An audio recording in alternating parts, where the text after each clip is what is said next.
Christian Audio, a division of Recorded Books, presents Fire in the Hole, Embracing Our Righteous Anger with White Christianity and Reclaiming Our Wholeness by Robert G. Callahan II. Narrated by Robert G. Callahan II.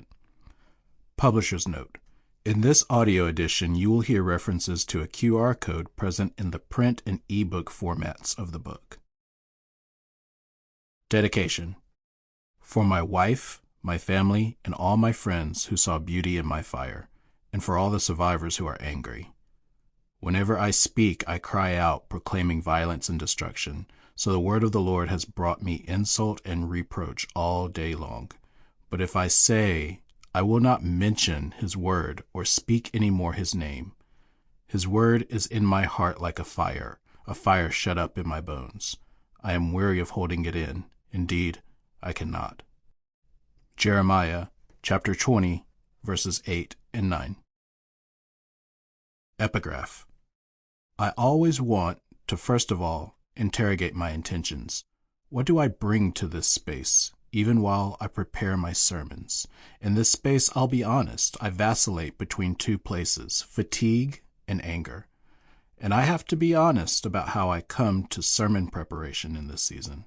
I have to fight for joy because fatigue and anger are my portion right along through here. So I have to interrogate that this is how I come to the space of study, to the space of application, to the space of exegesis. I come tired and I come angry. So I have come to God. God, help me not lose what I feel, but help me not make what I feel what you say. Help me figure out how to work through my feelings and my expressions, my hurt, my pain, my anger. But for that not to be the dominant voice in this space, I need you to speak, but use this tired, angry vessel. Pastor John Faison, Sr. I am not sure I will ever be able to articulate the betrayal these last few years have felt like, watching the church that raised me fall into lockstep with Trump. It is actually shocking.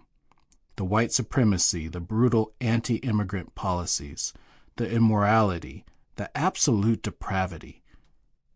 Every value supposedly held dear, purity, loving kindness, integrity, humility, turned out to be meaningless when they interfered with a proximity to power.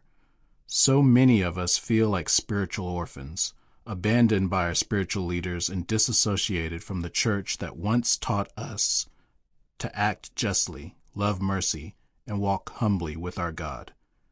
It was and remains one of the great sorrows of my adult life. If Biden is elected, the Christian leaders who threw themselves at Trump and defended his indefensible words and deeds will now be left empty-handed.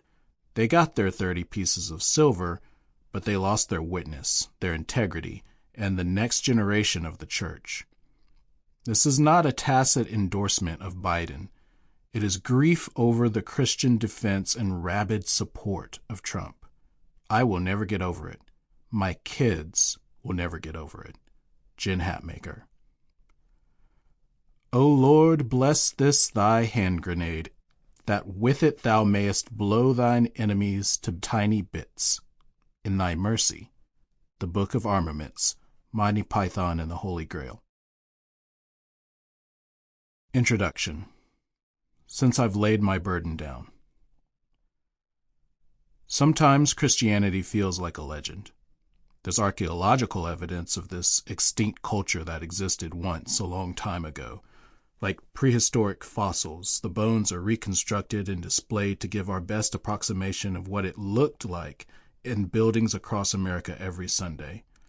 But even as a lifelong believer, traveling the path of deconstruction has often caused me to doubt whether I've ever actually witnessed Christianity living and breathing in the modern world with my own eyes. Sometimes I fear, what if the church, the healthy assembly of people we were designed to be and long for when we pray, "Your kingdom come, your will be done," is the exception in Christianity, while dysfunction is the rule? And what if it's always been that way? Sample complete. Ready to continue?